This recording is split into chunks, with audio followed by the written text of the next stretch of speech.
अलैकुम। मेरा नाम डॉक्टर अक्सर रशीद है और मैं एक फिजियोथेरेपिस्ट हूँ। सर्दियाँ आ गई हैं और साथ में कह लें कि बच्चों के एग्ज़ाम भी स्टार्ट हो गए हैं।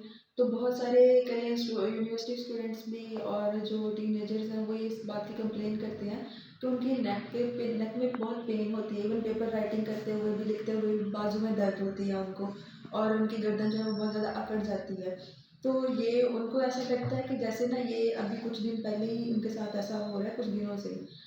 जैसे कह लीजिए एग्ज़ाम्स दे रहे थे, बहुत 2-3 घंटे जो है वो हेड को डाउन करके वो बैठे रहे हैं, तो उस वजह से उनको ये पेन हो रही है। लेकिन ऐसा नहीं होता, इसके पीछे बहुत सारे पीछे फैक्टर्स मौजूद होते हैं जो कि इस पेन को कह लीजिए इवेंचुअली बाहर लेके आते हैं या इवेंचुअली उस पेन के ही रीज़न बनते हैं।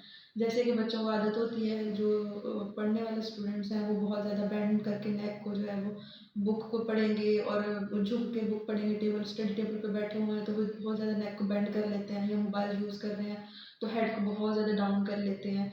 तो जब वो ऐसा करते हैं तो करने के एक कांस्टेंट प्रेशर जो है वो डेवलप होता रहता है। अब मोबाइल यूज़ करते हुए या पढ़ते हुए वो ये है कि कुछ ना कुछ मूवमेंट्स कर लेते हैं। अब जब वो ड्यूरिंग एग्जाम्स होता है कि जब वो पेपर उन्होंने मुसलसल 3 घंटे बैठ के लिखना है तो उसमें वो मूवमेंट नहीं बहुत ज़्यादा कर सकते, उनको बेंडिंग मूवमेंट ही रखनी पड़ती है। तो कह लें कि ये पेन बहुत ज़्यादा एग्जैजरेट हो जाती है उन डेज़ में। तो इससे प्रिवेंट होने के लिए, बचने के लिए पहले तो ये बच्चों को चाहिए कि वो अपना पोस्चर ठीक रखें, ठीक है? और स्टडी टेबल का हाइट है, उसकी हाइट जो है वो इस तरह इस लेवल पे रखें कि उनकी आँखों तक आए, उनको बहुत ज़्यादा नेक को बेंड ना करना पड़े। बुक की पोज़ीशन अच्छी रखनी चाहिए उनको, इतनी कि वो बेंडिंग मूवमेंट ना हो। फिर चेयर जो है वो एग्ज़ेक्टिव चेयर यूज़ कर सकते हैं, ठीक है? कुछ दूसरे बड़ों को भी ये मसला हो जाता है, तो उनमें भी ये ज़्यादातर मसले ये होते हैं उन लोगों में ही हैं जो कि बहुत ज़्यादा नेक की बेंडिंग मूवमेंट्स करते हैं। फ़ोन का यूज़ जो है वो कम करें तो भी बहुत अच्छी बात है। अभी हम कुछ एक्सरसाइज़ेज़ करेंगे जिनको जो है आप घर में कर सकते हैं और उससे आपको सडन रिलीफ़ मिल जाएगा। सभी थोड़ी-सी एक्टिव मूवमेंट्स करें, मतलब खुद से कुछ मूवमेंट्स करें। उसको कहना है कि आप हेड जो है वो डाउन मूव करें, उसके बाद फिर आपको डाउन एंड मूव करना है। चलिए नीचे की तरफ मूव करें हेड, अब ऊपर की तरफ मूव करें। अब साइड पे मूव करें, ठीक है? अब इस साइड पे देखें, ठीक है? अब आपने जो है ये मूवमेंट्स जब करवा दी उसके बाद फिर उनको कहना है कि ये इस तरीके से मूव करें, ठीक है? ये कान इस कंधे को लेके आएँ, उसके बाद ये वाला कान इस कंधे की साइड पे लेके आएँ। ये सारी जो थी ना वो थी एक्टिव मूवमेंट्स, जो पेशेंट ने खुद कर ली हैं। इसमें आपको असेसमेंट से इससे पता चल जाएगा कि पेशेंट को पेन जो है वो किस-किस मूवमेंट्स के अंदर आ रही है। फिर आप उसी हिसाब से स्ट्रेचिंग्स आपने करवानी है। अब हम स्ट्रेचिंग्स करवाएँगे। डाउनवर्ड मूव करें नीचे की तरफ। आपने ये प्लेसमेंट हो गया, आपने ये करना है, ठीक है? थोड़ा-सा आपने प्रेशर देना है जितना आपसे बियरेबल हो, ठीक है? ओके। फिर आपने इसी तरह हेड पे हाथ रखना है, दूसरा हाथ आपने अपने कंधे पे रख के पेशेंट के कंधे पे रख के इसको स्टेबलाइज करना है। ये हो गया। प्रेशर उतना ही आपने देना है जितना पेशेंट के लिए बियरेबल है,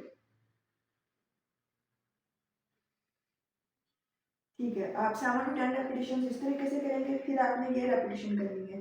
इस तरीके से जो साइड के ये वाले मसल्स होते हैं, ये सारे के सारे जो है वो स्ट्रेच होते हैं और रिलैक्स फील करता है पेशेंट।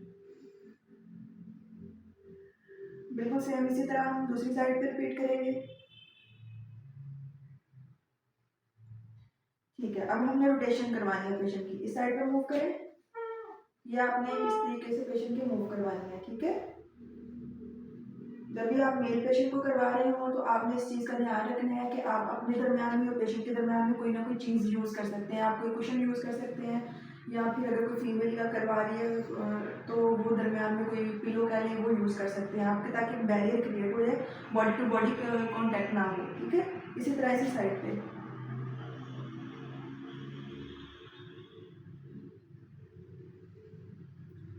ये एक्सरसाइज करवाएंगे। सम टाइम पेशेंट जो है ना उसको कहते हैं कि वो बाजू में भी दर्द जा रहा है, तो उसके लिए हम कुछ ट्रैक्शन करवा सकते हैं, मैनुअल ट्रैक्शन जिसको हम बोलते हैं।